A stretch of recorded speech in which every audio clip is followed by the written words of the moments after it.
Heading into 2024, we're noticing a new trend and pattern from car shoppers. They want vehicles that are affordable, but also efficient as well, not only in the mainstream markets, but also the luxury segments. When you take a look at manufacturers like Mercedes-Benz, BMW, and Audi, they have done a fantastic job of expanding their portfolio to have vehicles under $50,000. But Mercedes-Benz has always gone the extra mile, and for a very short period of time, they had 4 cars around $40,000, with the A-Class, CLA, GLA, and GLB. Of course, with the A-Class being axed from the lineup, the CLA is now your entry point into the Mercedes-Benz brand.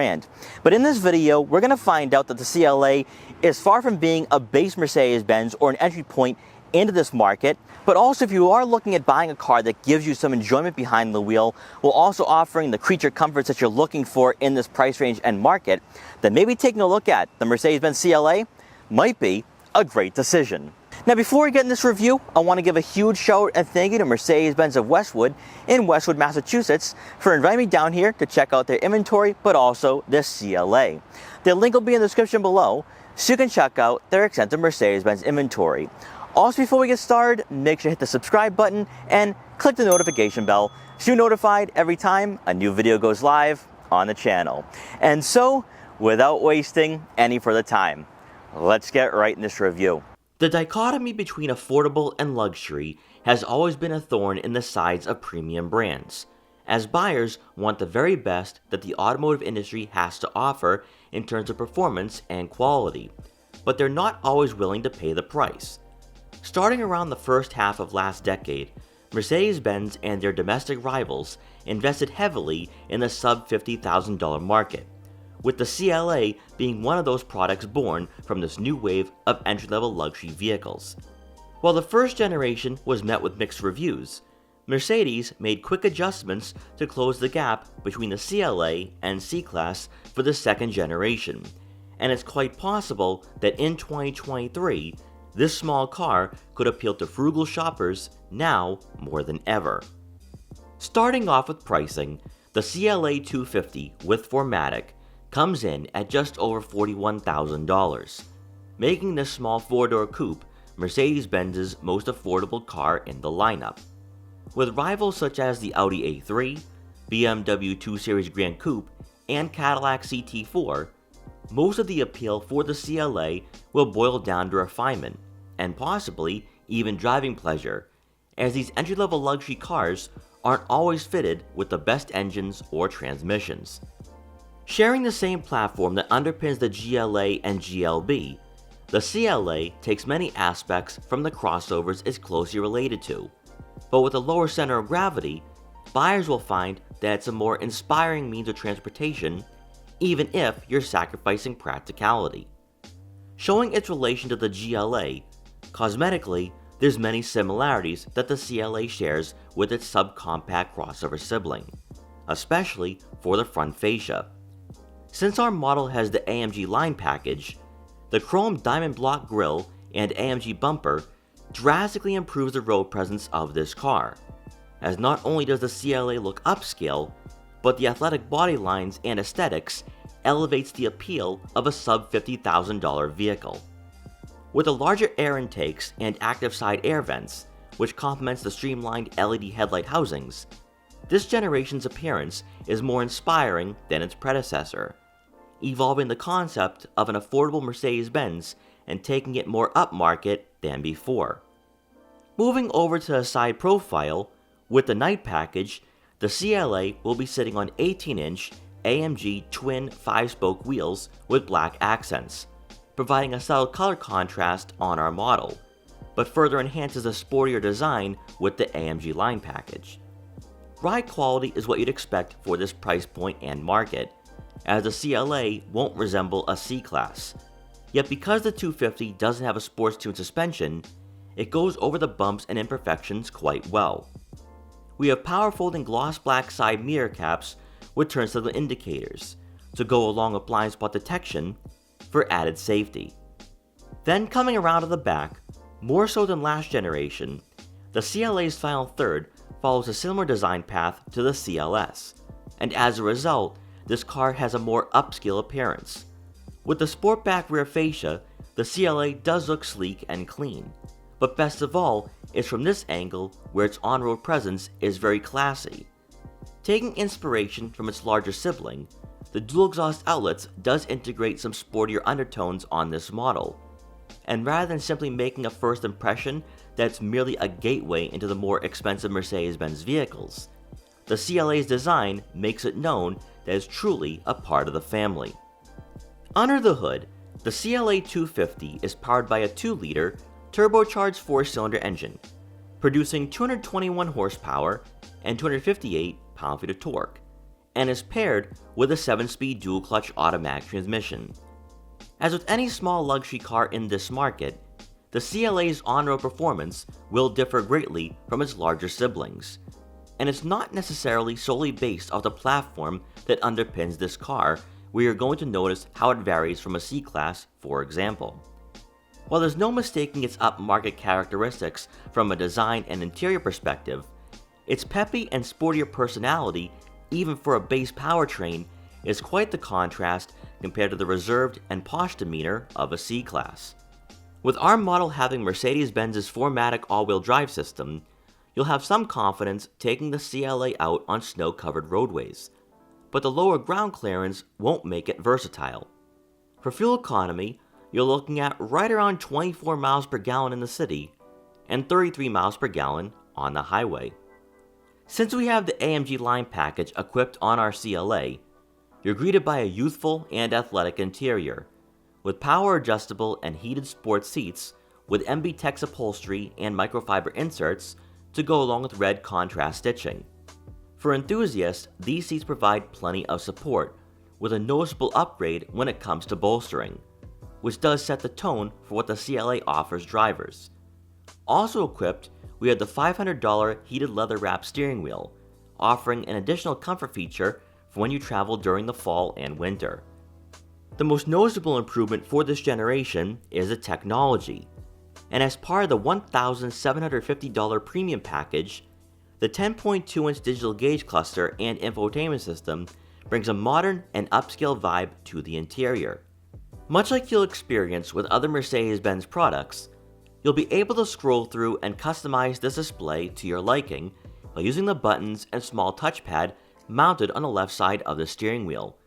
But the same also goes for the user interface as well, where you have an identical set of buttons mounted on the right. While the C-Class and new GLC have moved on from this generation for the Mercedes-Benz user experience, you will have Apple CarPlay and Android Auto compatibility, with onboard navigation being available through the multimedia package. A must-have for those who enjoy listening to music, the $850 Burmester surround sound system will amplify the audio for all occupants inside the CLA. Placed on the center console will be a touchpad and quick access buttons, which will get you to the desired menus efficiently, and will likely be easier to use than reaching for the touchscreen. It's also here where the dial for the volume is placed, and to the left is the drive mode selector with the ability to individualize your driving experience. While the head unit isn't immensely in-depth, it's quick to respond and intuitive, which isn't always the case for cars in this market. You'll have a rear backup camera with trajectory, but you can opt for a surround view camera with active park assist for improved safety. Beneath the screen, and just below the air vents, will be a row of buttons for the dual zone climate control, AC, and front and rear defrosters, which have been removed from the C-Class as manufacturers move away from the traditional analog dashboard layout. And continuing on, we have a wireless phone charging pad. For the center storage compartment, there should be enough room for a smartphone and wallet. And it's here where you'll find 2 additional USB-C inputs. And rounding out the front seating area, above will be a panorama sunroof, which will let in a lot of natural light to the interior. Now moving on to the second row, we're going to take a quick look at legroom, shoulder room, and headroom. Now, when you take a look at the CLA, legroom comes in at around 34 inches, which would be close to being identical to the BMW 2 Series Grand Coupe. It falls a bit short compared to the Audi A3, but is an inch better than the Cadillac CT4. So if you are somebody that is looking for a family-friendly option, and you have passengers in the second row throughout the week, you might want to go with the GLA instead of the CLA. However, and we're going to find this out on the test drive, you will be sacrificing that fun driving experience. But for me, sitting behind myself at around 5'5", I'm pretty comfortable here. Legroom is more than adequate. I wouldn't be complaining if there is a shorter driver in front of me. However, this is not going to be able to accommodate people over the height of 6 feet tall. And that is something to keep in mind and to consider. If you're somebody that does live in the city, you don't have a family, you're looking for a fun little car you can tool around in, that's also practical for what it is, that's what the CLA slots into place very nicely, and also I think might be a better option than that Audi A3 and BMW 2 Series Grand Coupe and Cadillac CT4. When it comes to headroom, if you do have people around the height of 6 feet tall, they might be hitting their head on the headliner. Also, of course, for a car of this size, you won't be fitting a third person in the center, so shoulder room should be more than fine if you have just 2 people in the back.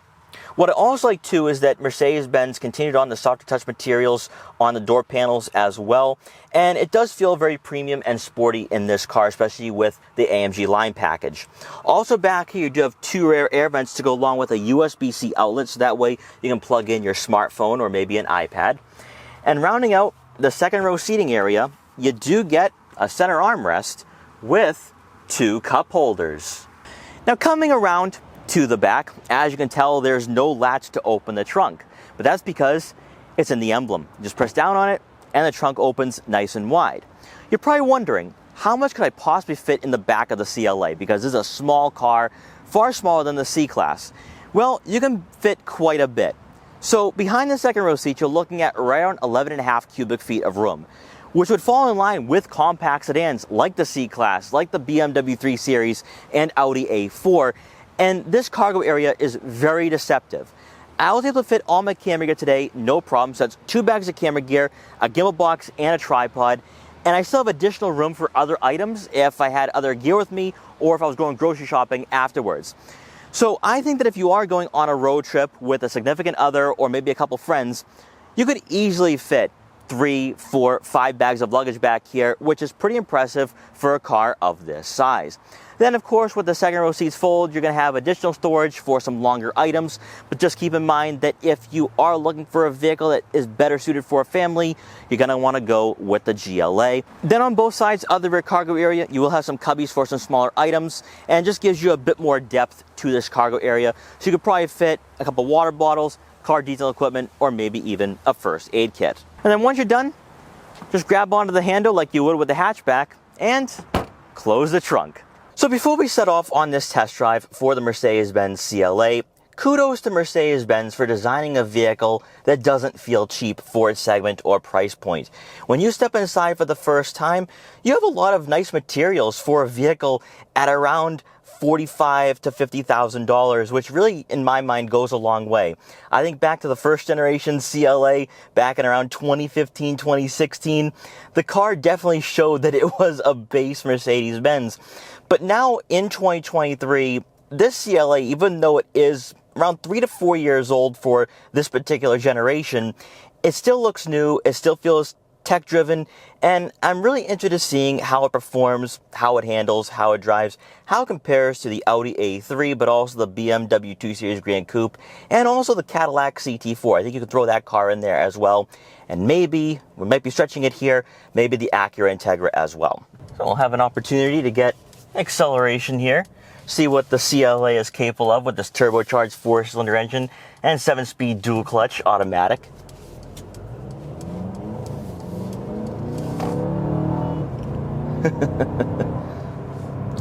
Not bad. Not bad at all. Has a nice pickup to it. 0 to 60 times are around 6.3 seconds, which would fall in line with all of its rivals. But for a vehicle with 221 horsepower, 258 pound-feet of torque, those are numbers you get from a Volkswagen GTI, and performance-wise, it does feel like that for sure. So at highway speeds at around 50, 55 miles an hour, I'm actually impressed with the road noise, or lack thereof. The interior does seem pretty well insulated. I'm not going to say this is on the same level as a C-Class, but for what it is, pretty nice. Now, even on some horrible pavement like this, on this highway here, yeah, you are going to hear some of that road noise. Of course, we have 18-inch wheels on this car, so that will play a role and a factor. But for what it is, for what you're paying, What I like about this vehicle is that it feels like a true Mercedes-Benz. And I don't think you could have said that with the last generation CLA. It certainly felt cheaper back in 2015, 2016. But for 2023, this is aging pretty well, but also within its segments. I think the materials that Mercedes-Benz is using for the interior and also the steering wheel as well, this would be better than the BMW 2 Series Grand Coupe that I had featured a couple of years ago, but also this is better than the Cadillac CT4, and I think definitely on par with the new Audi A3. Depending on what you're looking for in your next daily driver, the CLA has a somewhat sportier driving experience to it, even for the 250. A lot of that could be because we have a turbocharged 4-cylinder engine that is putting out a decent amount of torque, but also the 7-speed dual clutch, unlike the 9-speed that we see in the Mercedes-Benz C-Class, which is really tuned for luxury and comfort, but also, of course, with the CLA not being a vehicle built on the C-Class platform, it's built on the MFA, which is the same platform that underpins the GLA and GLB, it's not going to feel as refined or as luxurious as what you're going to find in a C-Class or GLC. But for what you're paying at around $48,000, this is a nice little car you can tool around in and have some fun in the city and on some back roads. And that's not something I was necessarily expecting walking into this review, especially since this is just a 250.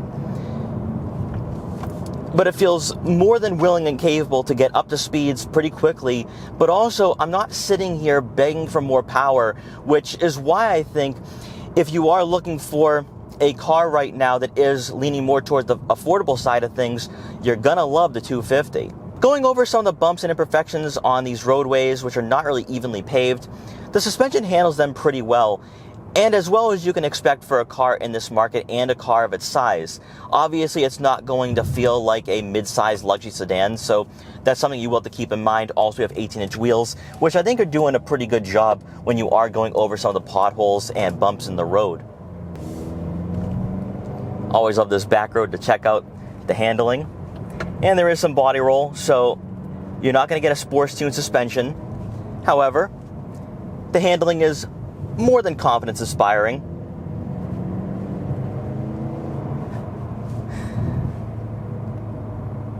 Personally, I think this is the right amount of power, and even though journalists have taken note of the steering and handling of this car, I actually prefer the driving dynamics of the CLA over the C-Class, and a lot of it is because as someone who drives a Volkswagen GTI, this feels just like it, but just a bit more classier and a bit more luxurious. And while I don't mean this in a literal sense, the CLA is to Mercedes-Benz what the Volkswagen GTI and Golf R is to Volkswagen. And of course, this isn't a hatchback, but because you do have that coupe-like design, that hatchback rear fascia, it's also somewhat practical, almost as practical as the C-Class. It's more practical than the Audi A3 and on par with the 2 Series Grand Coupe. So from that standpoint, as a car that would be seen as being economical, practical, but also small enough where if you do live in the city and you park on the street, this car is kind of perfect for that. If you do live that urban lifestyle, you're going to love what the CLA is offering here. Now, getting into overall vision with the Mercedes-Benz CLA, A-pillars are somewhat thin, so I don't think you need to worry about having blind spots when you are approaching intersections or red lights. Your side mirrors are somewhat small, so you will have to place them perfectly so that way you can see what is in your blind spots. Then looking out back, even though we do have that coupe-like rear fascia, the headrests are somewhat in the way, but I can see what's directly behind me, so a decent amount of vision. When it comes to seating positioning, though, I do feel as though I am sitting on top of the car, and it's kind of showing its relation to that GLA, GLB. I'm not going to say this feels crossover-like, but the way the seats are positioned, the way I sit in this car, I do feel a bit higher up off the ground than I do in the C-Class. Then when it comes to the interior layout, I love the fact that you do get a full digital gauge cluster that's conjoined with this infotainment system. A similar setup that we saw on the prior generation C-Class, but also what we see in the GLA and GLB. And I love the fact that I still get the same features that I can find in more expensive Mercedes-Benz products, which to me does go a long way. And that goes hand in hand with the materials that Mercedes-Benz used for this vehicle. It doesn't feel cheap, and the way it drives, the way it handles, the way it goes over those bumps, it does feel like a car priced around $45,000, $50,000. So I placed the CLA in comfort mode, and immediately I noticed that the steering does lighten up quite a bit. Also, of course, you are in a higher gear, really for economical purposes and to get better fuel efficiency. But I do notice that this car does quiet down, it softens up.